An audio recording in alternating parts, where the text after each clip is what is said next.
ओम भगवते वासुदेवाय। ओम नमो भगवते वासुदेवाय।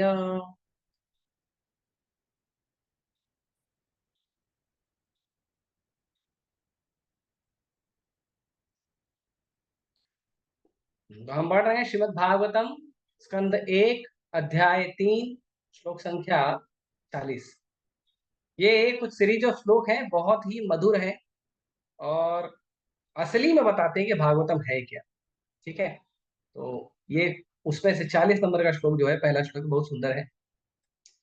इदं भागवतं नाम पुराणं ब्रह्म संहितं उत्तम श्लोक चरितं चकार भगवान् ऋषि निः श्रेयसाय लोकस्य धन्यं स्वास्थ्ययनं महत्।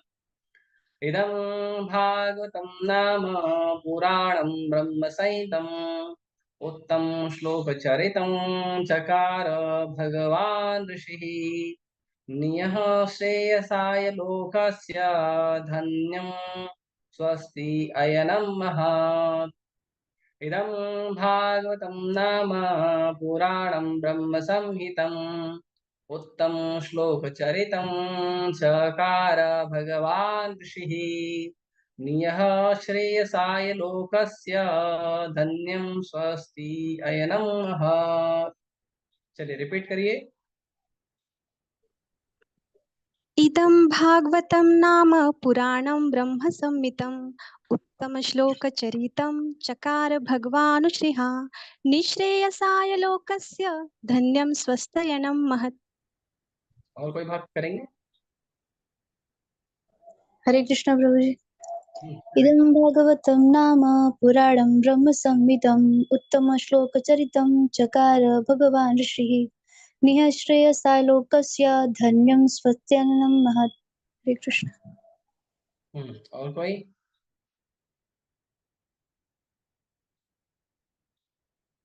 बस और कोई नहीं है? कृष्णा, माही, औरंगी, यशिका, करिए।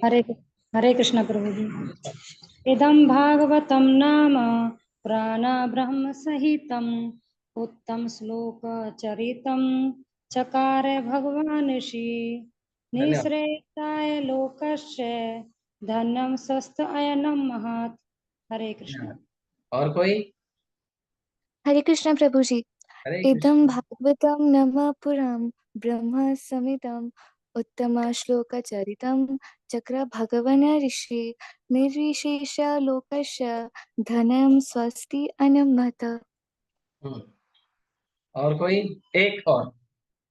हरे कृष्ण।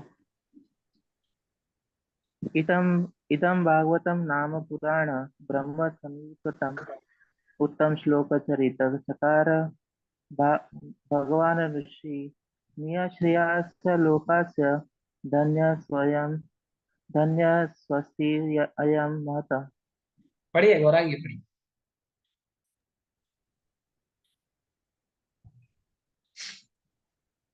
पढ़िए।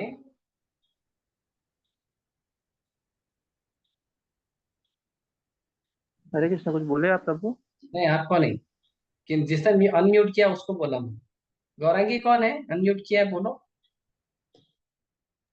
नहीं किया। ओके, धन्यवाद। शब्दार्थ अनुवाद और तात्पर्य कृष्ण कृपा मूर्ति अभय चरणानंद भक्ति वेदांत स्वामी श्री प्रभुपाद की जय। इदम, इस भागवतम, भगवान तथा उनके शुद्ध भक्तों की कथा वाले ग्रंथ को, नाम, नामक, पुराणम, वेदों के अनुपूरक, ब्रह्म संहितम, भगवान श्री कृष्ण का अवतार, उत्तम श्लोक, भगवान का चरितम, कार्यकलाप, चकार, संकलित किया, भगवान, भगवान के अवतार ऋषि श्री व्यासदेव ने, निः श्रेयसाय, परम कल्याण के लिए, लोकस्य, सब लोगों के, धन्यम, पूर्ण रूप से सफल, धन्य, स्वस्थि अयनम, सर्व आनंदमय, महत्, परिपूर्ण। यह श्रीमद् भागवत भगवान का साहित्य अवतार है। इसे भगवान के अवतार वेद व्यास ने संकलित किया है। यह सभी लोगों के परम कल्याण के निमित्त है और यह सभी तरह से सफल, आनंदमय तथा परिपूर्ण है। तात्पर्य, भगवान श्री चैतन्य महाप्रभु ने घोषित किया है कि श्रीमद् भागवत समस्त वैदिक ज्ञान तथा इतिहास की निर्मल वाणी। इसमें भगवान के संसर्ग में रहने वाले कतिपय महान भक्तों के चुने हुए चरित्र दिए गए हैं। श्रीमद् भागवतम भगवान कृष्ण का साहित्य अवतार है, अतएव यह उनसे अभिन्न है। हमें श्रीमद् भागवत की पूजा उसी सम्मान से करनी चाहिए जिस तरह हम भगवान की करते हैं। हम इस सचेष्ट एवं धीर अध्ययन के द्वारा भगवान का परम आशीर्वाद प्राप्त कर सकते हैं। जिस प्रकार भगवान पूर्ण प्रकाश, पूर्ण आनंद तथा सर्वथा पूर्ण है, उसी तरह यह श्रीमद् भागवत भी है। हमें श्रीमद् भागवत का पाठ करने से परम ब्रह्म श्री कृष्ण का सारा दिव्य प्रकाश प्राप्त हो सकता है, बशर्ते कि हम इसे पारदर्शी गुरु के माध्यम से ग्रहण करें। पुरी में भगवान चैतन्य के दर्शनार्थ जितने लोग आते थे, उनसे महाप्रभु के नीचे सचिव श्रील स्वरूप दामोदर गोस्वामी भी यही कहा करते थे कि किसी भक्त भागवत से ही भागवत का अध्ययन करना चाहिए। भक्त भागवत सिद्ध प्रामाणिक गुरु हैं और वांछित फल प्राप्त करने के लिए उन्हीं से भागवत की शिक्षा ग्रहण करनी चाहिए। भागवत के अध्ययन से वे सारे लाभ प्राप्त हो सकते हैं जो भगवान की साक्षात उपस्थिति से होते हैं। यह भगवान कृष्ण के उनके समस्त आशीर्वादों को प्रदान करने वाला है, जो भगवान के साक्षात संपर्क से मिल सकते हैं। ओम अज्ञानतिमिरन्धस्य ज्ञानाञ्जनशलाकया चक्षुरुन्मिलितं येन तस्मै श्रीगुरवे नमः। श्रीचैतन्यमनोभीष्टं स्थापितं येन भूतले स्वयं रूप कदा मह्यं ददाति स्वपदान्तिकं। वन्देऽहं श्रीगुरुः श्रीयुतापतिकमलं श्रीगुरुं वैष्णवांश्च श्रीरूपं साग्रजातं सहगण रघुनाथान्वितं तं सजीवं साद्वैतं सावधूतं परिजनसहितं कृष्ण चैतन्यदेवं श्रीराधा कृष्ण पादान् सहगण ललिता श्रीविशाखान्तांश नमामि विष्णुपादाय कृष्णपृष्ठाय भूतले श्रीमते भक्तिवेदान्त स्वामिनीति नामे। नमस्ते सारस्वते देवे गौरवाणी प्रचारिणे निर्विशेष शून्यवादी पाश्चात्यदेशतारिणे। नमो महावदन्याय कृष्ण प्रेम प्रदायते कृष्णाय कृष्ण चैतन्य नाम्ने गौरक्षे नमो। हे कृष्ण करुणा सिंधु दीनबंधु जगतपते गोपेश गोपिका कांत राधा कांत नमस्ते। तप्त कांचन गौरांगी राधे वृंदावनेश्वरी वृषभानुसुते देवी प्रणमामि हरिप्रिये। वाञ्छाकल्पतरुभ्यश्च कृपा सिन्धुभ्येव च पतितानां पावनेभ्यो वैष्णवेभ्यो नमो नमः। जय श्री कृष्ण चैतन्य प्रभु नित्यानंद श्री अद्वैत गदाधर शिवासादि गौर भक्तवृंद। हरे कृष्णा कृष्णा कृष्णा हरे हरे, हरे राम राम राम हरे।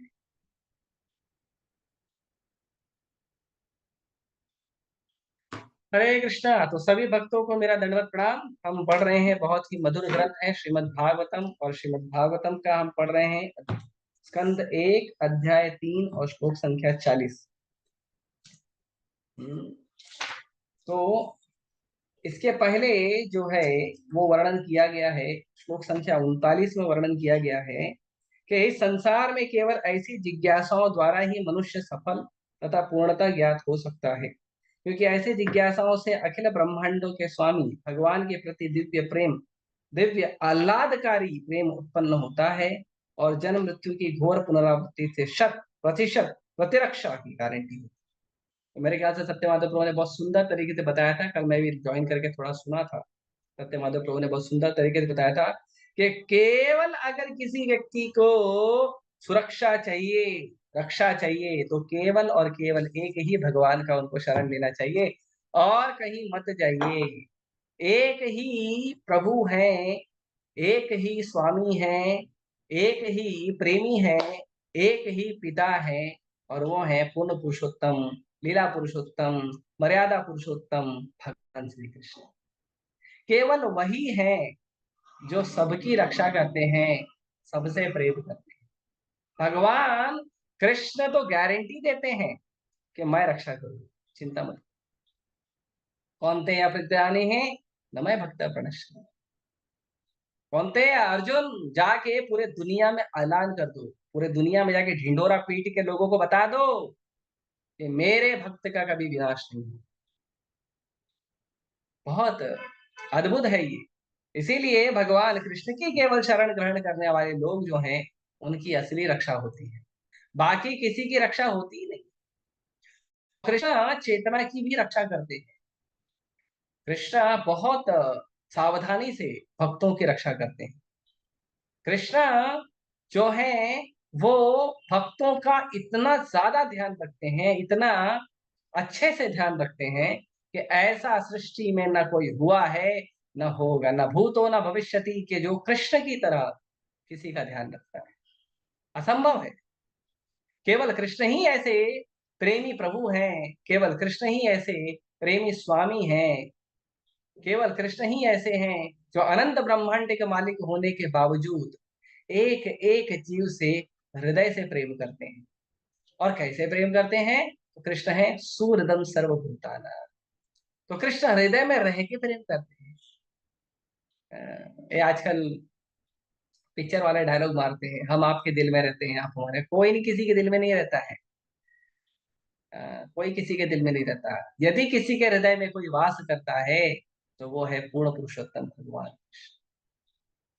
भगवान कृष्ण सबके हृदय में वास करते हैं, सबके हृदय के प्रेमी हैं, और सबको अनंत प्रेम करने वाले अगर कोई हैं तो वो है केवल कृष्ण।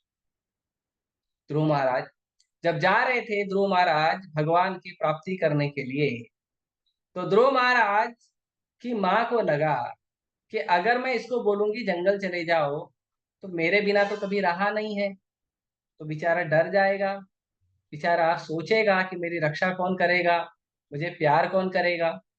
तो ध्रुव महाराज की माँ ने कहा, जाओ बेटा, चिंता मुक्त हो के जाओ, क्योंकि इस संसार में जो सबसे पवित्र और सबसे उन्नत प्रेम है वो है माँ का प्रेम। सबसे पवित्र और सबसे उन्नत प्रेम किसका है? माँ का प्रेम। लेकिन ये सबसे पवित्र और सबसे उन्नत प्रेम जो माँ का है, उससे अनंत करोड़ों करोड़ों करोड़ों गुना ज्यादा कृष्ण अपने भक्तों से प्रेम करते हैं। एक माँ अपने संतान से जितना प्रेम करती है, उससे करोड़ों करोड़ों करोड़ों गुना ज्यादा कृष्ण अपने भक्तों से प्रेम करते हैं। और ये प्रेम कैसा है कि कृष्ण का प्रेम अगर समुंदर है तो संसार में, भौतिक संसार में माता पिता का प्रेम एक बूंद के समान। इतना प्रेम कृष्ण करते हैं अपने, कृष्ण इतना प्रेम करते हैं अपने भक्तों से कि माँ के गर्भ के भीतर, माँ के गर्भ, माँ को पता भी नहीं है बच्चा उल्टा है कि सीधा है कि आड़ा है कि टेढ़ा है, कभी टट्टी किया, कभी भूख लगी है, माँ को नहीं पता चलता है। गर्भ के अंदर, गर्भ के बाहर निकलने के बाद माँ को समझ में आता है, गर्भ के अंदर नहीं पता चलता। गर्भ के अंदर कृष्ण को पता चलता। 9 महीने, माँ के पालने के भी 9 महीने पहले कृष्ण बच्चे को पालते, हम सबको पालते। माँ के गर्भ, उसकी सुरक्षा भगवान। तो इसीलिए कृष्ण से ज्यादा कोई प्रेम नहीं कर सकता, और कृष्ण से ज्यादा कोई रक्षा नहीं कर सकता। कोई ऐसा सृष्टि में बना ही नहीं है जो आपको कृष्ण से ज्यादा प्रेम कर सकता। इसीलिए केवल प्रभु भगवान की ही भक्ति करनी चाहिए, और कहीं नहीं जाना चाहिए, कहीं नहीं जाना चाहिए, कृष्ण के अलावा कहीं मत जाइए। तो इसीलिए ऐसे प्रभु का जो शरण लेता है, तो ऐसे प्रभु की शरण लेने के लिए ऐसे प्रभु की जिज्ञासा भी होनी चाहिए। भगवान भगवद गीता में कहते हैं कि 4 प्रकार के लोग जो है भगवान को अच्छे लगते हैं। मतलब भगवान उन्हें सुकृतिवान कहते हैं। 4 प्रकार के लोग जो है भक्ति में आते हैं, तो भगवान कहते हैं कि ये कौन है? आर्तो अर्थार्थी जिज्ञासु ज्ञानी चतुर्विधा भजन्ते माम जरा सुकृतिनो अर्जुना आर्तो अर्थार्थी जिज्ञासु ज्ञानी च भरतर्षभ। तो कहते हैं कि 4 प्रकार के लोग भगवान के पास आते हैं। पहले आर्तो, आर्तो संसार का कोई दुख है, कोई कष्ट है, संसार का कोई कष्ट है, दुख है, बीमारी ठीक नहीं हो रही है, और घर में क्लेश हो रहा है, और धंधा व्यापार में बढ़ोतरी नहीं हो रही है, कोई कोई ना कोई दुख है, कोई कष्ट है, कोई बीमारी है, तो भगवान के पास आते हैं, प्रभु कुछ तो करो, कुछ तो करो। ये वैज्ञानिक लोग बड़ा बड़ा बोलते हैं कि हमें भगवान की जरूरत नहीं है, और ऐसा बोल के वो लोग नया नया दवा बनाए हैं कि अब हम हर बीमारी से लड़ सकते हैं। दवा बनाए हैं और दवा हॉस्पिटल में भेजते हैं, और हॉस्पिटल में इतना बड़ा हॉस्पिटल बनाते हैं, लेकिन बाद में एक छोटा सा हॉस्पिटल के अंदर मंदिर भी बनाना पड़ता है। क्यों मालूम है? एक जब उनकी दवाई काम नहीं करती तो डॉक्टर बोलता है आप भगवान ही सहारा है, हाँ? केवल भगवान ही सहारा है। तो इसीलिए जो है कि भगवान का आश्रय लेना चाहिए। यदि आर्त हो, दुखी हो, तो भी भगवान के पास ही जाए। और कहाँ जाओगे? और है कौन आश्रय देने वाला? शरण देने मात्र, शरण देने का जो एकमात्र जो जिम्मा है, जो शरण शरण देने का एकमात्र जो जिम्मेदारी है, जो अ, किसी ने अ, शरण देने के लिए यदि किसी ने वचन दिया है, तो वो है केवल शरणम शरण्यम, कतो मुकुंदम शरणम शरण्यम। केवल एक ही पर्सनालिटी है, और वो है पूर्ण पुरुषोत्तम भगवान मुकुंद। मुक्ति और आनंद के दाता भगवान मुकुंद, केवल वही शरण सबको देते हैं, और कोई शरण नहीं देता है। बाकी लोग तो स्वार्थ परस्त होते हैं। संसार का ऐसा एक भी संबंध नहीं है जो हमारे से स्वार्थ के लिए संबंध नहीं रखता हो। केवल कृष्ण ही है जो निस्वार्थ प्रेम करते हैं। तुम भक्ति करो, तुम देवता बनो, असुर बनो, तुम भक्त बनो, नास्तिक बनो, नो प्रॉब्लम, फिर भी कृष्ण सबको भोजन कराते। एक उदाहरण देता हूँ। एक बार अकबर और बीरबल, आप जानते हैं अकबर थोड़े बुद्धू थे, थोड़े क्या पूरे बुद्धू थे, उनको हर समय बीरबल की सहायता की आवश्यकता रहती थी। ये इतिहासकारों ने, बुद्धू लोगों ने, अब इतिहासकार भी बुद्धू है ना, तो बुद्धू बुद्धू को ही अच्छा व्यक्ति बता दिया। अकबर द ग्रेट, अकबर एक नंबर का बुद्धू है। तो जो अकबर है, वो अकबर, अकबर को दिन भर में 300 बार तो बीरबल बुद्धू कहता था। तो अकबर जो है, अकबर और बीरबल एक बार गए और जा रहे थे आखेट करने के लिए, जा रहे थे। तो अक्सर बीरबल साथ में रहते थे अकबर के। तो चलते चलते चलते चलते चलते चलते बहुत दूर जंगलों में चले गए। दूर जाने के बाद लगी भूख। अब क्या करें? शाम का समय, भूख लगी है। अकबर बोले, बीरबल भूख लगी है, क्या उपाय हो? तो बीरबल बोले कि यहीं पास में एक गांव है, यदि हम गांव में जाकर बोल दे कि गांव में हम चले जाएं, तो आप तो राजा हैं, आपको सब लोग बहुत भरपूर प्रसाद खिलाएंगे भगवान। तो अकबर बोले हाँ ये बात सही है, एक काम करो बीरबल, मैं यहाँ बैठता हूँ, चलो आप जाके आओ, लेकर आओ। तो बीरबल बोला आई एम वेरी सॉरी, मेरा ना चैंटिंग का टाइम है, मैं हरे कृष्णा जप करने का टाइम है, मैं नहीं जाऊंगा, मेरा भजन हो जाएगा फिर जाऊंगा। तो अकबर बोला भाई भूख लगी है, चलना। तो बीरबल बोले नहीं, मेरे को इतनी भूख नहीं लगी, मैं पहले भजन करूंगा उसके बाद जाऊंगा। तो अकबर को गुस्सा आ गया, बोले क्या तुम्हारा राम भोजन ला के देगा? देखो मैं जाके खा के आता हूँ। अकबर चले गए खाने के लिए गए। जब ऐसे जैसे अकबर गांव में पहुंचे, सब लोग देखे महाराज अकेले आए हैं, और महाराज आ गए तो सब लोग बड़े बहुत महाराज से मिलने के लिए उत्सुक हो गए। और सब लोग ने बोला महाराज बताइए क्या सेवा कर सकते हैं, पहली बार आप हमारे गांव में आए हैं, बिना इनविटेशन के आए हैं, बताइए क्या सेवा करें। तो अकबर बोले नहीं कुछ नहीं, मैं यहाँ आखेट करने के लिए इतना दूर आ गया था, भूख लगी है, तो मुझे थोड़ा सा प्रसाद खिला दीजिए, जो भी भोजन वोजन खाना पीना जो बोलते होंगे। तो गांव वालों ने क्या किया कि बहुत अच्छे से, अब महाराज आए हैं तो पूरी पकवान जो भी जिसके जितना अच्छा अच्छा बन पड़ा, बहुत सारा ले आए। अकबर खुश, वाह। तो अकबर ने क्या किया, भर पेट एकदम दबा के खाया। अकबर खाने के बाद अकबर बोला ठीक है पूछा। फिर अकबर सोचा यार बीरबल भी तो आया ही है मेरे साथ, तो काम करता हूँ उसके लिए भी लेके 2 रोटी लेके चली जाता हूँ। तो अकबर ने बोला सुनो गांव वालों, मैं अकेले नहीं आया हूँ, बीरबल भी आया है, वो जरा वन में रुका हुआ है, आप उसके लिए भी थोड़ा सा प्रसाद पैक कर दो। तो गांव वाले जो भी केले का पत्ता वत्ता जो भी होता है, उससे क्या किया, उसको पैकिंग करके बढ़िया टिफिन बना के अकबर को दे दिया, बोले ले जाइए। अकबर ले गया। बीरबल जी का भजन पूरा हुआ। अकबर बोला, एक बात बता, तू यहाँ पे बैठ के राम का भजन किया, शांति से बैठ के भजन किया, तेरे को भजन करके मिला क्या? मैं गया वहां पे, मेरे को खाना मिला, मैं खाना पीना खा के आ गया, बता तेरे को क्या मिला? तो बीरबल ने कहा, देखो राम इतने दयालु हैं, मेरे प्रभु इतने दयालु हैं कि मैं यहाँ जंगल में बैठ के भजन कर रहा हूँ, जंगल में कोई मेरे लिए प्रसाद लाकर देने वाला नहीं है, लेकिन मेरे राम जो है, एक सल्तनत के जो महाराज हैं, इतनी बड़ी प्रजा के जो महाराज हैं, उस महाराज के हाथ से मेरे लिए प्रसाद भेजा है। ये हमारे प्रभु ने। एक जगह शांति से बैठ के भजन करिए, संसार की सारी संपत्ति, सारा यश, सारा सौंदर्य सब आपके पास अपने आप आएगा। यहाँ वहां पागलों की तरह दौड़ने की आवश्यकता नहीं है। बीरबल बोला, मैं क्या जाकर ले आऊंगा, राम ने महाराज के हाथ से दिया। जो महाराज पूरी दुनिया का सेवा लेता है, वो महाराज आज मेरा सेवा कर रहा है। ये प्रभु की कृपा है। प्रभु क्या रक्षा करते, तो ऐसे प्रभु के पास ही जाना चाहिए, वही प्रेम करते।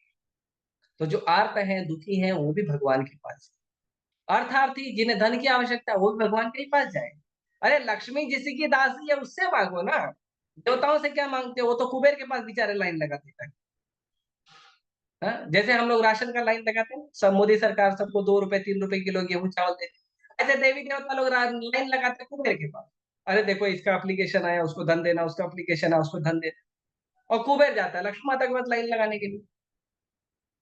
और लक्ष्मी माता कृष्ण की दासी, जो लक्ष्मी के स्वामी है, जो सौभाग्य की देवी लक्ष्मी के स्वामी है, ऐसे प्रभु के पास जाओगे तो सारा धन मिलेगा ना।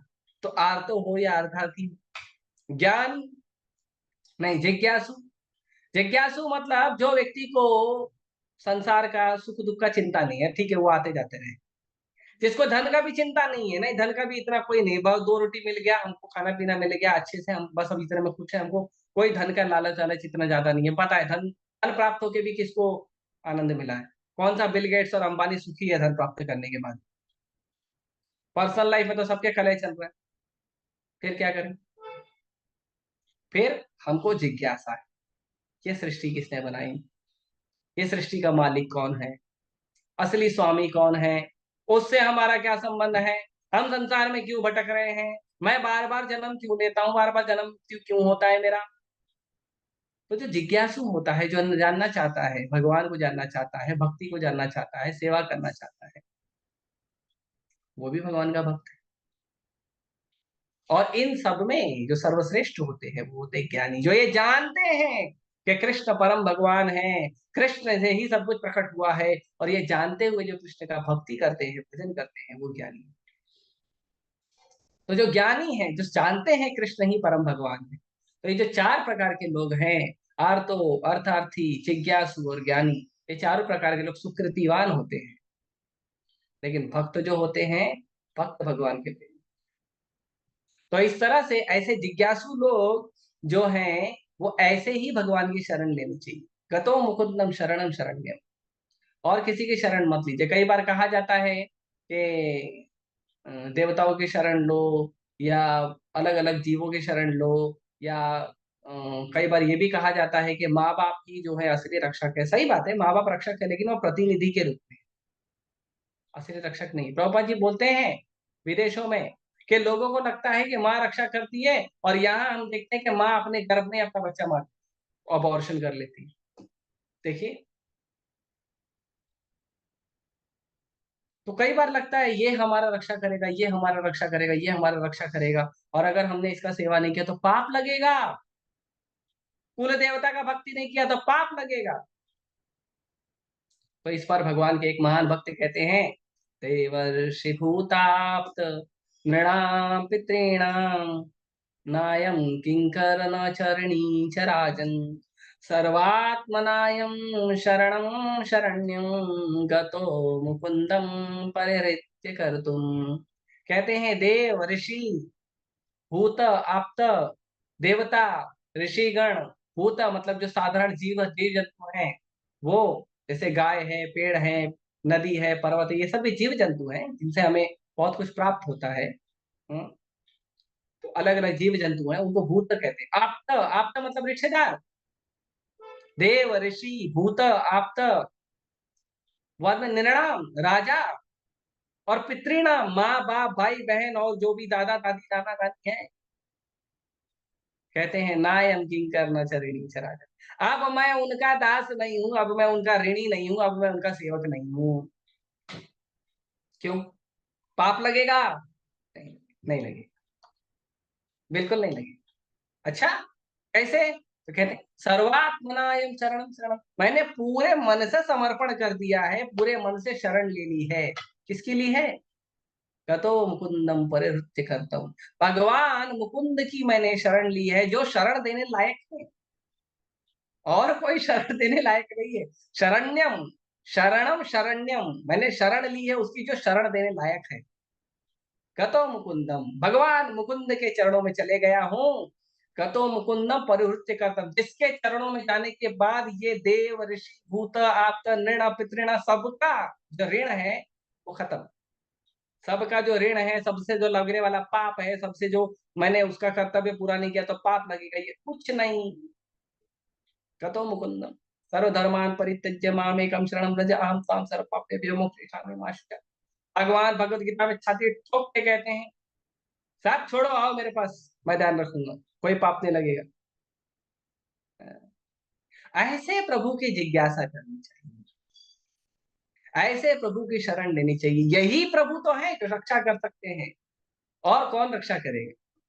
और कोई नहीं कर सकता। उसके बाद आज का जो श्लोक है उसमें कहते हैं, और जब ऐसे प्रभु है ना, ऐसे ही प्रभु का जो अवतार है, साहित्य अवतार, यही प्रभु जो है वो ग्रंथ के रूप में धरती पे प्रकट हुए हैं।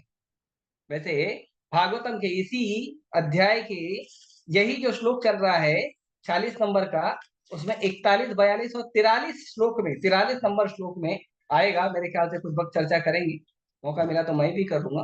तो इसमें वर्णन है, कृष्णे स्वधामोपगते धर्म ज्ञानादि सह कलो नष्टादृशम मेषम पुराण अर्को धुनोदितः।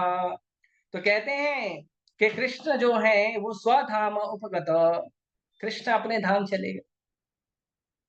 कैसे गए? तो अकेले नहीं गए, धर्म ज्ञान आदि भी सह, धर्म ज्ञान ध्यान पूजा पद्धति सबको लेकर गए कृष्ण, अकेले नहीं गए थे। आते तो सब लेके आते, जाते तो सब लेके भी जाते हैं कृष्ण। अरे, तो धर्म दान ज्ञान जितना पूजा पद्धति सब कृष्ण लेके गए, तो फिर संसार के लोगों का कल्याण कैसे होगा? तो कहते हैं गए लेकिन वापस आ गए। कैसे आए हैं? कलौ निष्ठा दृशामेशाम, कलयुग के अंधकार का कृष्ण जो है वो अंधकार को कलयुग के समाप्त करने के लिए कृष्ण क्या किए हैं? पुराण अर्घो धुनोदितः, सूर्य के समान कृष्ण वापस से प्रकट हुए हैं श्रीमद् भागवत पुराण के रूप। तो ये जो श्रीमद् भागवत महापुराण है, ये श्रीमद् भागवतम महापुराण क्या है? ये कृष्ण है। कृष्ण गए यहाँ से और वापस से कृष्ण आ गए। और कृष्ण कैसे आए? तो वो आज के श्लोक में बताया गया है। यह श्रीमद् भागवत, भागवत जो है भगवान का साहित्य अवतार है। भगवान श्रीमद् भागवतम के रूप में वापस से धरती पर प्रकट हुए। और भगवान कैसे प्रकट हुए? भगवान खुद आकर लिख कर गए हैं। भगवान खुद आके साहित्य अवतार वेद व्यास जी के रूप में धरती में प्रकट होकर लिख कर गए हैं, खुद आके प्रकट हुए हैं वेद व्यास जी के रूप में। वेद व्यास जी ने श्रीमद् भागवत महापुराण की रचना की। और ये भागवत पुराण कैसा है? तो कहते हैं ब्रह्म संहितम, ये स्वयं भगवान है। श्रीमद् भागवतम क्या है? ये स्वयं भगवान है। भागवत का पूजा करना भगवान का पूजा करना एक बरोबर है। जैसे हम भगवान की पूजा करते हैं वैसे ही नित्य रूप से भागवतम का अध्ययन भी करिए। नित्य रूप से भागवतम का अध्ययन करना भगवान की पूजा के समान है, बिल्कुल अलग नहीं। इसीलिए इस्कॉन में मिलने वाले जितने भी ग्रंथ हैं, ये सारे ग्रंथों का नित्य अध्ययन करना चाहिए। क्यों? क्योंकि ये सारे ग्रंथ भगवत गीता और भागवतम के आधार पे प्रभुपाद जी ने लिखे। इसके लिए इसका नित्य अध्ययन करना चाहिए। और जो भी व्यक्ति इस भागवतम का शरण लेता है उसे क्या मिलता है? तो कहते हैं यह सभी लोगों के परम कल्याण के निमित्त है, सभी लोगों के लिए, सभी लोगों के लिए। ऐसा कोई सृष्टि में जीव नहीं है, कोई, चाहे कितना कलमश से भरा हो, चाहे कितना नास्तिक हो, चाहे कितना बड़ा असुर हो, कितना बड़ा भक्त हो, कितना बड़ा महान व्यक्ति हो, कोई बहुत बड़ा सन्यासी हो, कोई परम विरक्त परमहंस महापुरुष हो, भागवत सबके लिए, भागवत सबका कल्याण करता है।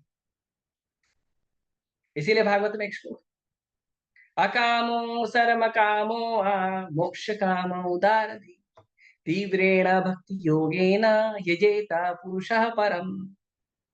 कहते हैं अकामो सर्व कामो, कोई व्यक्ति है जिसके मन में कोई कामना नहीं है कि मुझे जिंदगी में ये चाहिए, मुझे जिंदगी में ये चाहिए, ये चाहिए, कुछ नहीं चाहिए उसको, कुछ नहीं चाहिए उसको, जीवन में किसी चीज की आवश्यकता नहीं।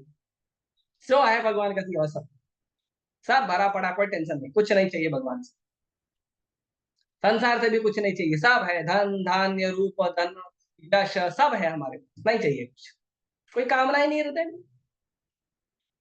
या कोई साधु है, साधु लोग कामना ही नहीं करते, भगवान का दिया हुआ सब कुछ, अरे एक कपड़ा और थोड़ा अनाज और सोने के लिए थोड़ी सी जगह, इससे ज्यादा जिंदगी में चाहिए ही नहीं, चाहिए कुछ, चलो, कोई कामना नहीं रखते वो हृदय में।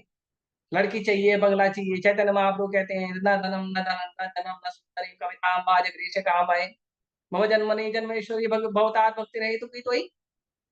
ना मुझे धन चाहिए, ना मुझे जन्म चाहिए, ना मुझे सुंदर स्त्री चाहिए, ना मुझे बहुत बड़ा लीडर बनना है, ना मुझे कोई फॉलोवर चाहिए, कुछ नहीं चाहिए। क्या चाहिए? मम जन्मनि जन्मनेश्वरी, मुझे जन्म जन्म क्या चाहिए, भवतात भक्ति रहे तो हे प्रभु आपकी अहेतु की भक्ति देना, केवल आपकी अहेतु की भक्ति देना, संसार में कुछ मत देना। तो जो लोग क्यों कोई कामना नहीं करते, कुछ नहीं चाहिए हमें संसार से, जो है सब हम संतुष्ट हैं भाई। या जो साधु है, संसार से कुछ नहीं, संसार में दुख रखा है, हम कुछ नहीं चाहिए, निकल गए। तो जो अकामो, जिनके पास कोई कामना नहीं, सर्व कामो, जिसको ये भी चाहिए, ये भी चाहिए, ये भी चाहिए, ये भी चाहिए, बहुत सारा सामान चाहिए। उसने आईफोन लिया वो भी चाहिए, उसने एंड्रॉइड लिया वो भी चाहिए, उसने लैपटॉप लिया वो भी चाहिए, उसने टैब लिया वो भी चाहिए, उसने जींस लिया वो भी चाहिए, उसने टी शर्ट लिया वो भी चाहिए, उसने गाड़ी लिया वो भी चाहिए, उसने बंगला लिया, उसने शादी किया वो भी चाहिए। स्त्री भी चाहिए। बहुत सारी चीज चाहिए। अकामो सर्व कामो, अकामो मतलब बहुत सारा चीज जिसको चाहिए। मोक्ष काम उदार, जिसके पास कोई कामना नहीं है, जिसके पास बहुत सारी कामना है, इन दोनों के अलग कोई व्यक्ति होता है जो कहता है भगवान केवल मुक्ति दी, कुछ मत दीजिए भगवान, न कामना चाहिए, न कामना के बिना रहना, मुझे कुछ नहीं चाहिए, मुझे सिर्फ भगवान मुक्ति दीजिए, आपके चरण में बस रहना है। तो ऐसे लोगों को क्या करना चाहिए? तो कहते हैं तीव्रेण भक्ति योगेन, एकदम कठोरता से, दृढ़ता से भक्ति करो, किसकी? यजेता पुरुषा परम, पूर्ण पुरुष भगवान श्री कृष्ण की भक्ति करिए, परम पुरुष भगवान श्री कृष्ण की भक्ति करिए, आदि पुरुष भगवान श्री कृष्ण की, आदि भगवान गोविंद की भक्ति करिए। गोविंदम आदि पुरुषम तमहम भजामि, आदि पुरुष भगवान कृष्ण की भक्ति करिए, सब मिलेगा, जो चाहिए मिलेगा। चिंतामणि प्रकर सद्मसूकल्प वृक्ष लक्षावृतेषु सुरभिरभिपालयन्तम् लक्ष्मी सहस्रशत संभ्रम सेव्यमानम् गोविंदमादिपुरुषं तमहं भजामि। भगवान कौन है? भगवान ऐसे धाम में रहते हैं जिस धाम में एक एक जो रेती का कण भी है ना, वो चिंतामणि है। जो वृक्ष है वो कल्प वृक्ष है, वृक्ष से जो मांगो मिलेगा आपको। आम का पेड़ है, केला मांगो मिल जाएगा, कचौरी मांगो मिल जाएगा, समोसा मांगो मिल जाएगा, फूल मांगो मिल जाएगा, फल मांगो मिल जाएगा, गाड़ी मिल जाएगा, बंगला में सब मिलेगा भगवान के धाम में। भक्त मांगते ही नहीं, भक्त बोलते हैं भगवान की सेवा तो, और कुछ चाहिए ही नहीं। तो चिंतामणि है, कल्प वृक्ष है, और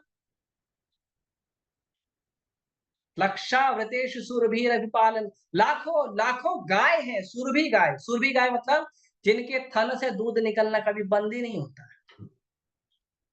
और हमारे कलयुग में देखो, गाय को इतनी निंदनीय परिस्थिति में रखा जाता है कि गौ माता से दूध प्राप्त नहीं, और जो थोड़ा मोड़ा दूध निकालती है वो अपने बछड़ों के लिए वो भी छीन लेते हैं डेयरी में या और जगह पे। इसीलिए इस्कॉन ने बहुत सारी गायों को संरक्षण देने का प्रयास किया। बहुत सारी गाय हैं इस्कॉन में। आप आइए तलासरी में देखिए, करीबन 400 के ऊपर गाय हैं हमारे पास। क्या प्रेम है। गाय वहां पे गाय का दूध निकालने के लिए पैर नहीं बांधना पड़ता। आप जाइए, बाल्टी रखिए, प्रेम से थोड़ा सा थन को धोने का प्रयास करिए, दूध दे देगी। बिल्कुल लात नहीं मारती है गाय। आप जाकर बैठ जाइए, 4-5 गाय आकर आपको चाटने लगेगी। इतना प्रेम करती है, क्योंकि उनको प्रेम की तरह, माँ की तरह रखा जाता है इस्कॉन में। तो हमारे तलासरी इस्कॉन में आप आके देख सकते हैं, प्रत्यक्ष अनुभव कर सकते हैं। तो लक्षावृतेषु सुरभि अभिपालयंतम, भगवान के जो धाम है उसमें लाखों लाखों सुरभि गाय हैं, और भगवान क्या करते हैं, अभिपालयंतम, भगवान उनका पालन करते हैं, उनको गौ चराने ले जाते हैं। और कहते हैं लक्ष्मी सहस्त्र शत संभ्रम से विद्यमान, लाखों लाखों हजारों हजारों लक्ष्मी खड़ी रहती है कृष्ण से सेवा मांगने के लिए। प्रभु थोड़ी सेवा दे दो। अरे तुम तो सौभाग्य नहीं, सौभाग्य की देवी छोड़ो, तुम सेवा दो मेरे को। मेरा सौभाग्य कुछ काम कर रही है, आप मेरे को सेवा दो प्रभु। आपकी सेवा के सौभाग्य से बढ़कर क्या है। सोचिए, लोग सौभाग्य की बात करते हैं, कोई गाड़ी बंगला पुत्र पुत्री पति पत्नी लोग मांगते हैं, रिश्तेदार मांगते हैं, धन धान्य मांगते हैं, यश मांगते हैं लक्ष्मी से, जो सौभाग्य की देवी। वो सौभाग्य की देवी कहती है, हे कृष्ण, आपकी सेवा ही सबसे बड़ा सौभाग्य है, उससे बढ़कर सौभाग्य कुछ नहीं। ये लक्ष्मी भगवान के धाम में करती है। और ऐसे भगवान आदि पुरुष गोविंद का मैं भजन करता हूँ, ऐसा ब्रह्मा जी कह रहे हैं। तो आदि पुरुष भगवान का भजन करिए, सब वही देंगे, कहीं जाने की जरूरत नहीं। One super market for everything, one super market for everything, what ever you want from one super market you will get. एक सुपर मार्केट, एक सुपर स्टोर है, उसके अंदर सब कुछ मिलेगा, जो चाहिए मिलेगा। कृष्ण देने में समर्थ है। तो कहते हैं, और यह सभी तरह से सफल, आनंदमय और परिपूर्ण है। तो ये जो श्रीमद् भागवतम है, ये पूरी तरह से आनंदमय है, पूरी तरह से सफल है, और पूरी तरह से परिपूर्ण है। ऐसे श्रीमद् भागवत का हमें शरण लेना चाहिए, नित्य रोज पढ़ना चाहिए। कैसे पढ़ना चाहिए, तो प्रभुपाद जी बताते हैं तात्पर्य में। भगवान चैतन्य महाप्रभु ने घोषित किया है कि श्रीमद् भागवत समस्त वैदिक ज्ञान तथा इतिहास की निर्मल वाणी है। इसमें भगवान के संसर्ग में रहने वाले कतिपय महान भक्तों के चुने हुए चरित्र दिए गए हैं। तो भागवतम क्या है, तो भागवतम भगवान की निर्मल वाणी है। और भगवान की इस निर्मल वाणी भागवतम के अंदर क्या है, भगवान और भगवान के भक्तों का निर्मल चरित्र दिया गया है। निर्मल मतलब जिसमें कोई मल नहीं है, जिसमें ज्ञान ध्यान कर्म वासना पिपासा, जिसका कोई कलमश मिक्स नहीं है, एकदम केवल शुद्ध भक्ति की बात की गई है, उसको निर्मल कहते हैं। निर्मल का मतलब नहीं है इसका निर्मल चरित्र है, देखो बड़ा अच्छा कर्मी है। अरे कर्मी है तो निर्मल कैसे हो, पूरा कर्म से तो भरा हुआ। बहुत बड़ा ज्ञानी है, बहुत बड़ा साहित्यकार है, बहुत बड़ा कलाकार है, वो सब निर्मल नहीं, वो पूरा मल है। निर्मल मतलब केवल कृष्ण, केवल कृष्ण, केवल प्रभु, केवल हमारे प्रभु भगवान। इसीलिए भगवान राम कहते हैं, निर्मल मन जन सो मोहि पावा, मोहि कपट छल छिद्र न भावा।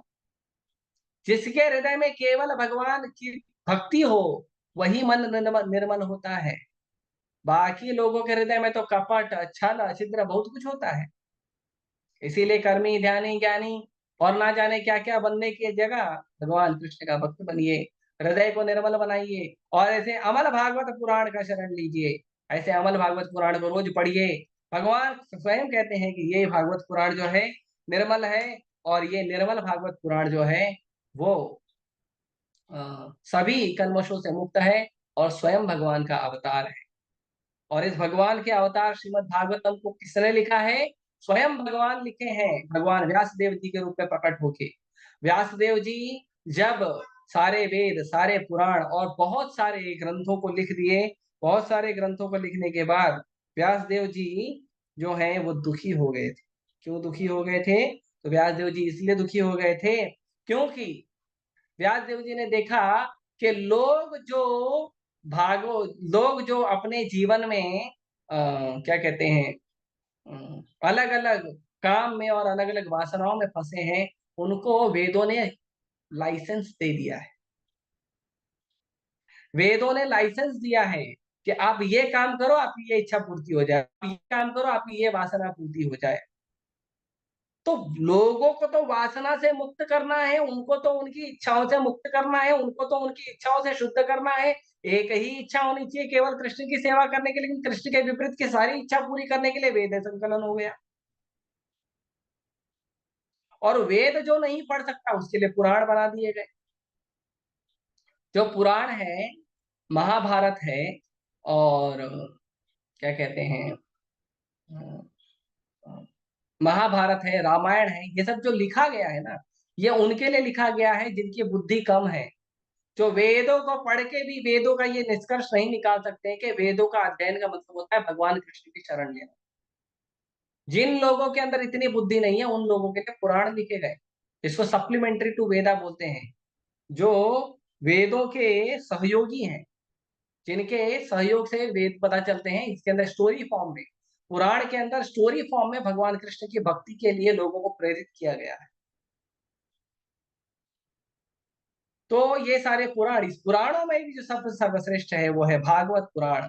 तो वेद व्यास जी सब लिखने के बाद जब दुखी हो गए तो उनके गुरु ने कहा कि आपने सारे ग्रंथों को लिखा, बहुत बड़ा काम किया, लेकिन ये बड़ा काम करके भी किसी काम का नहीं है। क्यों? क्योंकि इसके अंदर, सबके अंदर कुछ न कुछ मल भरा हुआ है, कुछ न कुछ कलमश है।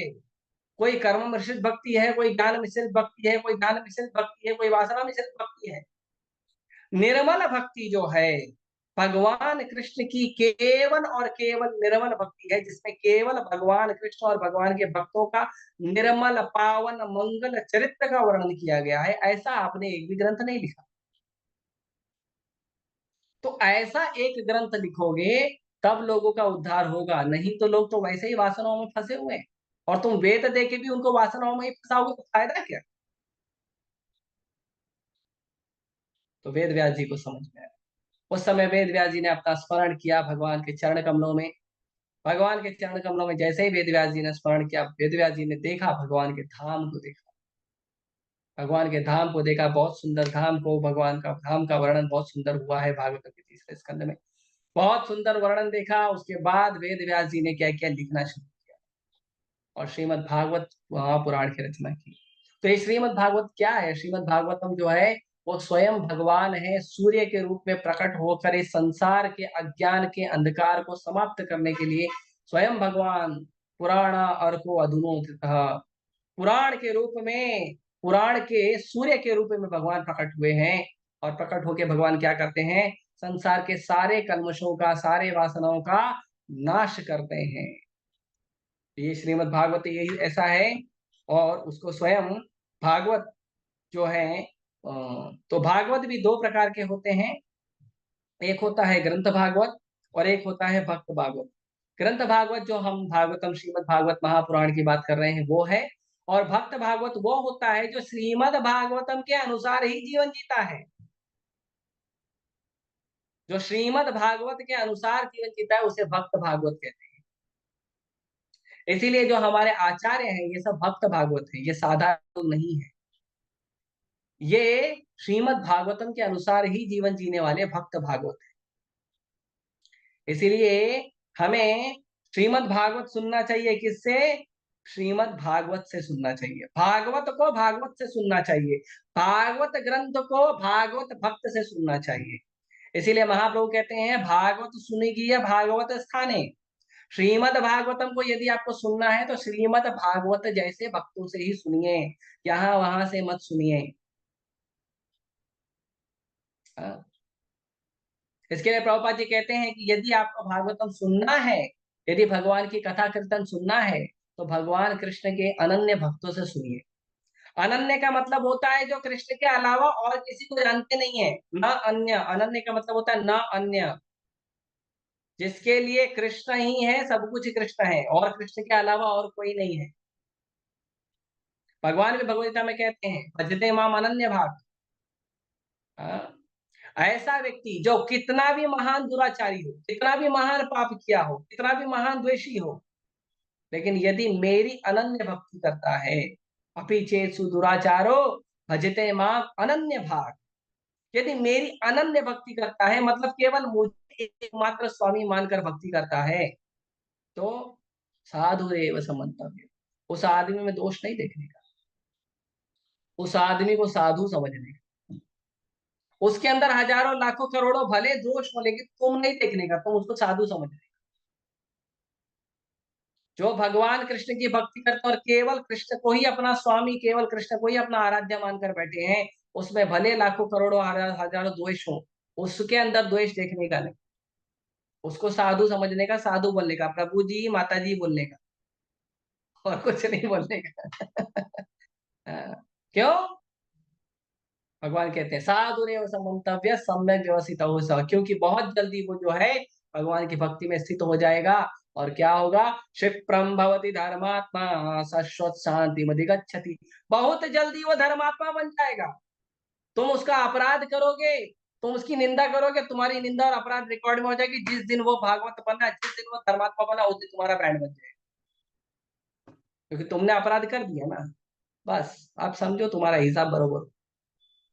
तो जो भी व्यक्ति भगवान कृष्ण की भक्ति करता है, भले ही वो हमारा संबंधी हो, भले ही वो हमारा फैमिली का व्यक्ति हो, बहुत सावधान से, क्योंकि जिस दिन उसने भक्ति में निष्ठा प्राप्त कर ली, जिस दिन वो भक्ति में निष्ठ हो गया ना, उस दिन भगवान अपराध करने वाले को नहीं छोड़े। ध्रुव महाराज जब गए थे वन में भगवान की भक्ति करने के लिए, तब ध्रुव महाराज भगवान के भक्त नहीं थे, केवल जिज्ञासु थे, केवल अर्थार्थी थे। लेकिन जब ध्रुव महाराज लौटे, भगवान के महान भक्त बन के 5.5 महीने में भगवान विष्णु का साक्षात दर्शन करके जब ध्रुव महाराज वापस लौटे, उसके बाद ध्रुव महाराज का अपराध करने वाले जो लोग थे, उनका बहुत बुरा हाल। ध्रुव महाराज के छोटे भाई, उनको यक्षों ने मार दिया युद्ध में, और ध्रुव महाराज की सौतेली माँ, जिन्होंने उनको उलाहना दिया था, कष्ट दिया था, वो जंगल में जल के मरी। तो भगवान के भक्तों से बड़ा सावधान रहिएगा। ये मत समझिए बेचारा साधु है, कुछ बोलता नहीं है, सब कुछ सह लेता है, रो लेता है, कुछ बात नहीं बोलता नहीं है, कष्ट नहीं देता, दुख नहीं देता है, तो हमारा राइट है, हम कुछ भी कर सकते हैं इसको। नहीं नहीं, एक तो भक्त भी जब अपने अवतार में आता है तो हनुमान बन जाता है, हनुमान का और अर्जुन का रूप ले लेता है। लेकिन अगर भक्त अपने अवतार में नहीं आया ना, तो फिर कृष्ण टेक्स डिफरेंट पोजिशन। इसीलिए भगवान कहते हैं जो अनन्य केवल मेरी भक्ति करता है, ऐसे भक्त, ऐसे महाभागवत भक्तों के शरण लेकर भागवत सुनना चाहिए। चैतन्य महाप्रभु गदाधर पंडित से सुनते थे, गदाधर पंडित स्वयं राधा रानी, और 100 पार ध्रुव चरित्र और प्रहलाद चरित्र सुनते थे चैतन्य महाप्रभु। तो हमें भागवत सुनना चाहिए, भागवत हम लोगों से। प्रभुपाद जी कहते हैं ये जो आते हैं ना बहुत सारे यूट्यूब वाले, पैसा लेकर भागवतम बोलने वाले, इनसे तो गलती से भी नहीं सुनना चाहिए। नहीं, महाराज बहुत अच्छा कथा करते हैं, महाराज कितना भी अच्छा कथा करें, वो जहर के समान है, मत सुनिए, मत सुनिए। जो भी व्यक्ति गुरु शिष्य परंपरा में नहीं है, ऐसे व्यक्ति से भगवान की कथा कीर्तन को नहीं सुनना चाहिए, वो जहर के समान है। शुक्र गोस्वामी कहते हैं कि अय अवैष्णव मुखाद गिरना पूतम हरि कथामृतम विश्वासो नैव कर्तव्यम सर्पोचिष्ट पयो यथा, कि जो भी व्यक्ति भगवान कृष्ण का अनन्य भक्त नहीं है, ऐसे व्यक्ति से हमें भगवान की कथा कभी गलती से भी नहीं सुननी चाहिए। क्यों? क्योंकि ये कैसा है, जैसे दूध बहुत पौष्टिक है। कोई बोलेगा अरे भागवतम तो स्वयं भगवान है, भागवतम को दूसरे व्यक्ति से सुनने में गलती क्या है? तो कहते हैं जैसे दूध बहुत अच्छी चीज है, लेकिन यही दूध को अगर सांप ने जूठा कर दिया है तो दूध जहरीला हो जाता है। वैसे ही जो ये पैसा लेके कथा करने वाले लोग हैं ना, ये जब कथा करते हैं तो उनकी चेतना के साथ भागवतम होते हैं। तो भागवतम उनकी चेतना के साथ, उनकी दूषित चेतना के साथ हमें मिलता है, तो हमारी भी चेतना दूषित हो जाती है। और ये लोग भागवतम बोलने के पहले डील करते हैं, कितना रुपया लेंगे, एक हफ्ता भागवतम करने का कितना लेंगे? कोई 1 लाख लेगा, कोई 2 लाख लेगा, कोई 10 लाख लेगा, कोई 20 लाख लेगा। अरे पैसा लेके भगवान की कथा की जाती है। अरे लोगों को बोलो मेरा लिंक भेज दो, लोगों को बोलो भक्ति वर्धनम का लिंक है, आ जाओ फ्री में भागवतम सुनो। रोज रोज फ्री में बाबा लोग भागवतम सुनाएंगे, पैसा भी नहीं लेंगे आपसे।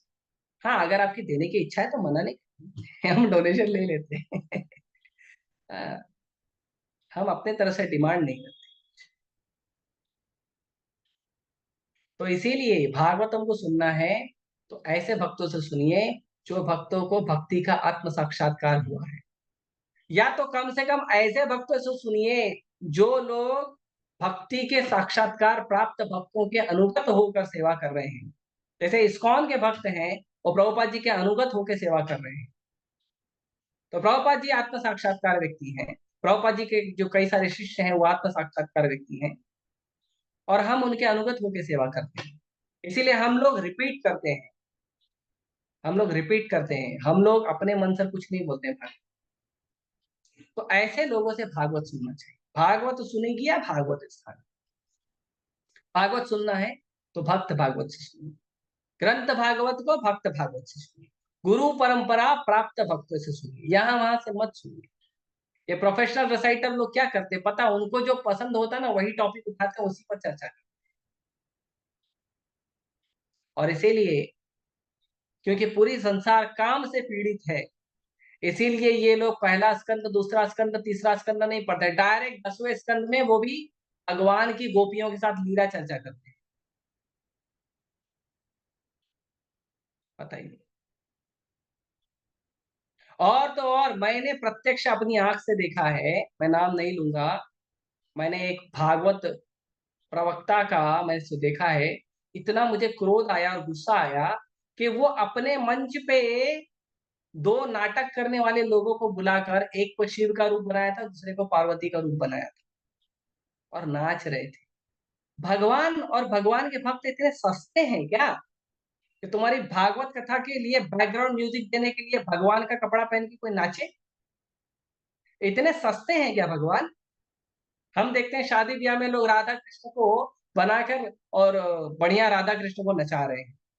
भगवान इतने सस्ते हैं कि तुम्हारे तुच्छ से दूल्हे के लिए, हाँ, जो पता नहीं उसका कब मृत्यु लिखा है, कब शरीर छोड़कर चला जाएगा, और ना जाने कितने काम पिपासा से भरा हुआ है दूल्हा दुल्हन लोग, वो तुच्छ से बाराती लोग, उनके लिए स्वयं भगवान का रूप बनाकर लोगों को नचाते हैं, और राधा और कृष्ण उनका वेलकम करे। वाह कितना अच्छा! ये धर्म नहीं है, ये पाखंड है।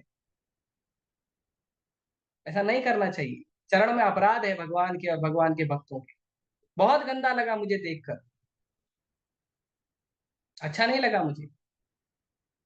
ये अच्छी बात नहीं है।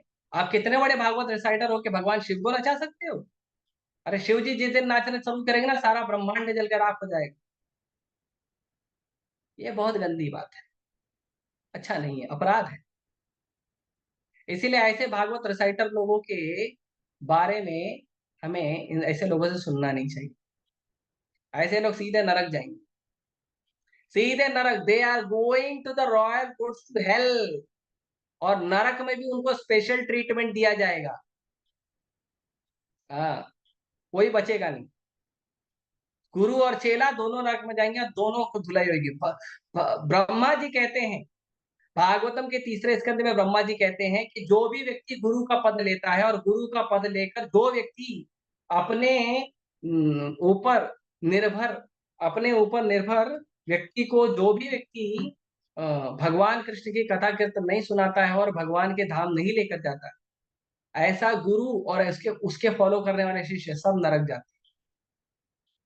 तो जो कृष्ण भक्ति नहीं देगा वो नरक जाएगा, और कोई ऑप्शन नहीं है उसका, वो नरक जाएगा। जो भी कृष्ण भक्ति नहीं देगा, जो भी व्यक्ति निर्मल भाव से लोगों को भगवान के धाम ले जाने के लिए प्रयास नहीं करेगा और ईमानदारी से लोगों को भगवान की कथा सुनाकर सेवा नहीं करेगा, भगवान के धाम ले जाने में सहयोग नहीं करेगा, वो व्यक्ति यदि गुरु बनता है तो वो सीधा नरक जाएगा। और उस गुरु को सेवा करने वाले या फॉलो करने वाले जितने भी चेले होंगे, वो 1, 10, 12 लाख, 10 लाख, 1000 करोड़ जितने होंगे, सब नरक जाएंगे गुरु के साथ, सब नरक जाएंगे। इसीलिए हमें भागवत सुनना चाहिए केवल भागवत भक्तों से। मतलब प्रभुपाद जी जैसे महाभागवत भक्तों से, जो ब्रह्मा जी और नारद जी जैसे महाभागवत भक्तों की परंपरा में आते हैं, ऐसे महाभागवत भक्तों से सुनना चाहिए।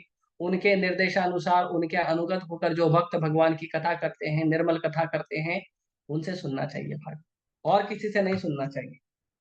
और कहते हैं यदि भक्त भागवत स्वरूप सिद्ध प्रामाणिक गुरु है और वांछित फल प्राप्त करने के लिए उन्हीं से भागवत शिक्षा ग्रहण करनी चाहिए। भागवत के अध्ययन से वे सारे लाभ प्राप्त हो सकते हैं जो साक्षात भगवान की उपस्थिति से होते हैं। जो भी हमें भगवान कृष्ण से चाहिए ना, वो सब कुछ, सब का सब कुछ आपको केवल श्रीमद् भागवतम पढ़ने से प्राप्त हो जाए। केवल आप श्रद्धा से श्रीमद् भागवतम को पढ़िए। भागवत पढ़ने से जो भी कृष्ण आपको देना चाहते हैं वो सब आपको अपने आप प्राप्त हो जाएगा। केवल भागवतम को श्रद्धापूर्वक पढ़िए, पढ़िए और भागवत का प्रचार करिए। जो आप चाहते हो सब आपको प्राप्त हो। यहाँ पे प्रत्यक्ष प्रभुपाद जी लिख रहे हैं। आगे कहते हैं यह भगवान कृष्ण के उन समस्त आशीर्वादों को प्रदान करने वाला है जो भगवान के साक्षात संपर्क से मिल सकता है। जो आशीर्वाद आपको भगवान कृष्ण से प्राप्त हो सकता है, वो सारा का सारा आशीर्वाद आपको केवल भागवतम पढ़ने से मिल जाएगा। सब मिलेगा। जो कृष्ण से मांगोगे, जो कृष्ण देने में समर्थ है, वो सब कुछ केवल भागवतम का शरण लेने से मिल जाएगा। इसीलिए आप सबसे निवेदन है, भागवतम पढ़िए, श्रीमद् भागवतम को पढ़िए, श्रीमद् भागवतम को सुनिए। प्रभुपाद जी के सारे ग्रंथ, आप गीता भी पढ़ोगे ना प्रभुपाद जी का, तो गीता के अंदर भागवतम का तात्पर्य लिखा है प्रभुपाद जी। इसीलिए आपको गीता पढ़ने से भी प्रभुपाद जी की कृपा से आपको भागवतम का फल प्राप्त होता है। इसीलिए प्रभुपाद जी ने जितने ग्रंथों को लिखा, उन सारे ग्रंथों को पढ़िए। उन सारे ग्रंथों में भगवान की वाणी है और भागवत का ही ज्ञान, और कुछ नहीं है। प्रभुपाद जी जब अमेरिका गए थे तो क्या लेकर गए थे? भागवतम लेकर गए, श्रीमद् भागवतम लेकर गए थे। श्रीमद् भागवतम के पहले स्कंद के 3 खंड को लेकर प्रभुपाद जी अमेरिका गए और भागवतम से ही प्रचार किया। या इतना बड़ा जो इस्कॉन मूवमेंट खड़ा हुआ, शुरुआत इसकी भागवतम से हुई, शुरुआत गीता से हुई है। इसके लिए इस्कॉन का आधार भी श्रीमद् भगवद गीता और श्रीमद् भागवतम है, और कुछ नहीं। यदि कोई पूछता है कि इस्कॉन की मजबूती क्या, तो इस्कॉन की मजबूती है ये सारे पवित्र शास्त्र, भगवद गीता और श्रीमद् भागवत, यही इस्कॉन की पवित्रता है, और कुछ नहीं। इसीलिए सभी भक्तों से निवेदन है कि भागवतम पढ़िए। और आप सभी के लिए बहुत खुश खबरी है कि अभी भद्र पूर्णिमा आ रहा है ना। तो ये जो भद्र पूर्णिमा है, ये भद्र पूर्णिमा में हम क्या करते हैं, श्रीमद् भागवतम का वर्णन करते हैं। तो मैं थोड़ा सा भद्र पूर्णिमा के बारे में बता देता हूँ। नवजोत प्रभु भद्र पूर्णिमा का पोस्टर शेयर करिए।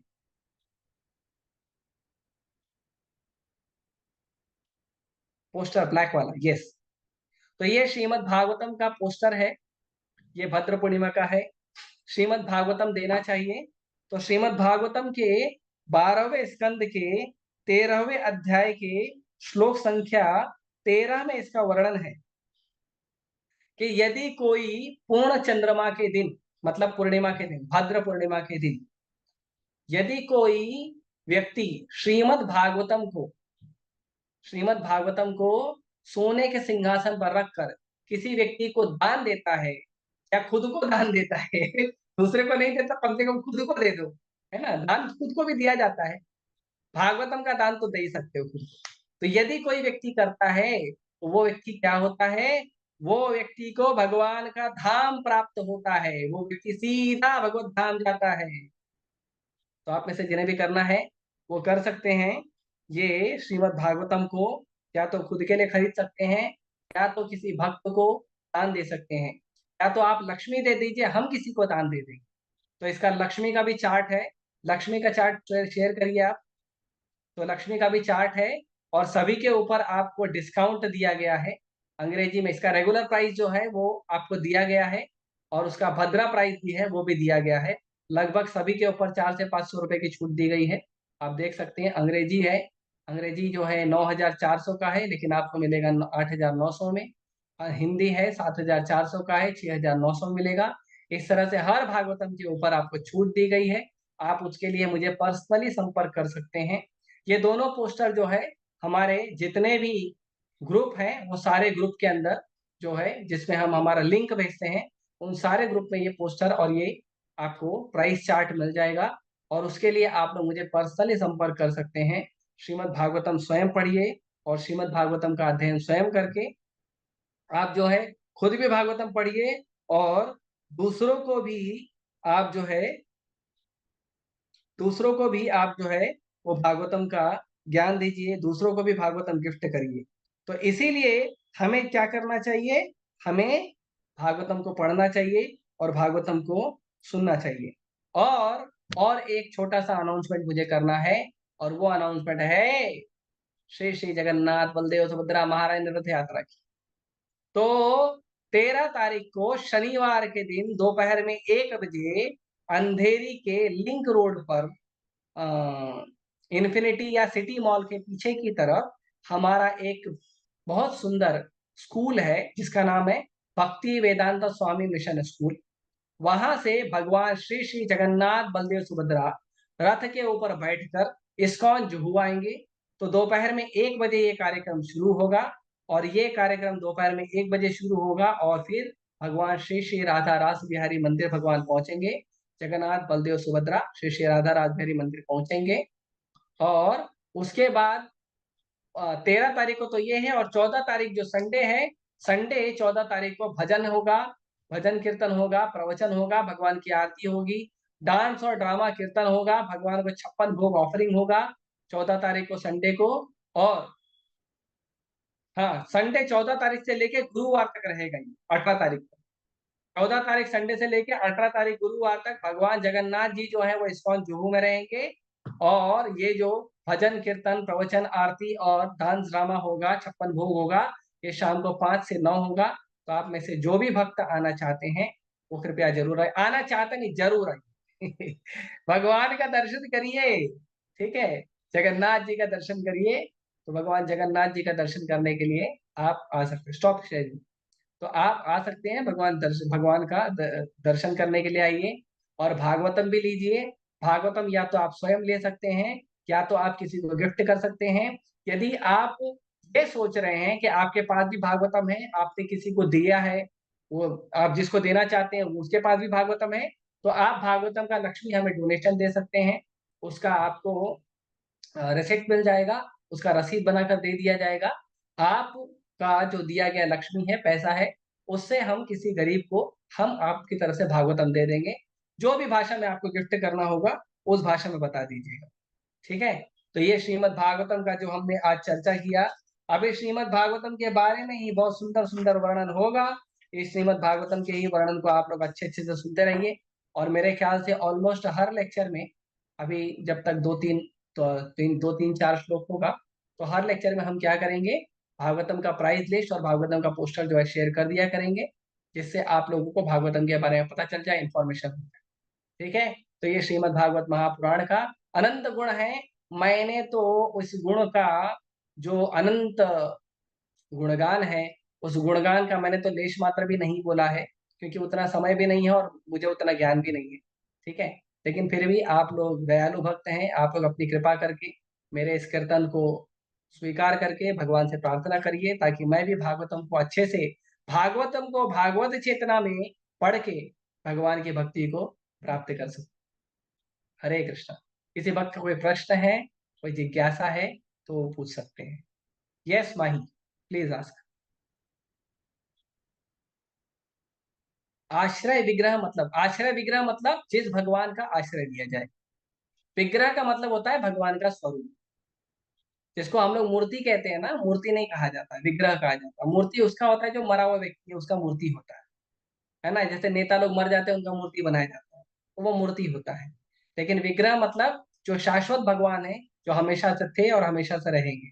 इसके लिए भगवान और भगवान के भक्तों को के जो रूप को बनाया जाता है, लकड़ी से, मिट्टी से, लोहे से या पत्थर से जो रूप बनाया जाता है, उसको विग्रह कहते हैं, उसको मूर्ति नहीं कहते हैं। तो आश्रय विग्रह मतलब जिस विग्रह का, जिस भगवान का, जिस विग्रह का सेवा करके हमने उनका आश्रय स्वीकार किया, ठीक है।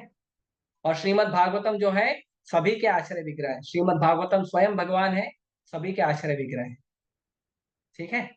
और कोई भक्त? धन्यवाद, धन्यवाद प्रणाम।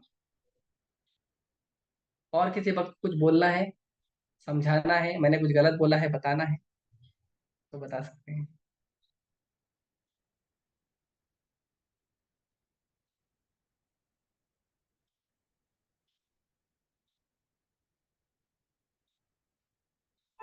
ठीक है, आप सभी का बहुत बहुत धन्यवाद। आपसे मुझे हरे आशीष। कृष्ण प्रभु।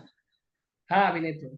प्रभु जी, जैसे आपने बताया कि हमारा इस्कॉन का जो बेस है वो हमारे स्क्रिप्चर्स है, जैसे कि भागवतम, भगवद गीता।